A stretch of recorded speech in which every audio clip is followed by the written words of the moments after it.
Hello everybody, Assalamualaikum. My name is Elcbd. I'm from the famous English Ambassador Bangladesh, my batch number is volume of 57. Today I'm going to tell you a summary.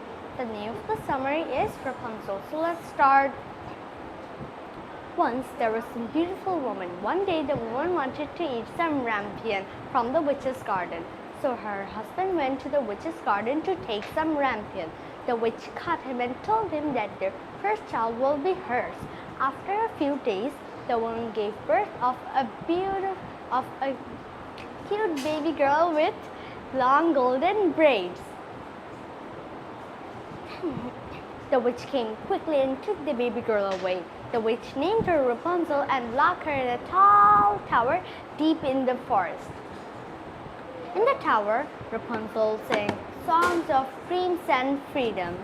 The witch used to climb up the tower by holding Rapunzel's long golden hair.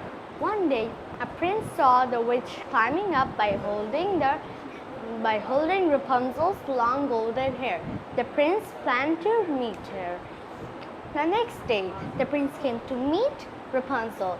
They became good friends. The prince promised her that he would take him away from this tower.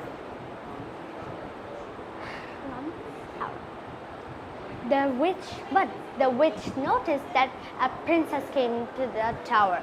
So she became very angry and cut off Rapunzel's long golden hair and sent her to an empty place far away from the tower.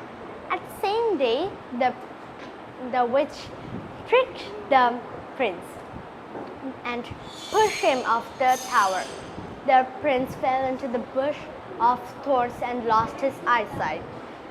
After many years, the prince found Rapunzel. When Rapunzel saw the prince, she started to cry, and the magical tears fell on the prince's eye, and the prince got his eyesight back. Then they went back to the prince's town and they both got married. This is all about the story. Thank you for listening to me. This is all for today. Bye bye.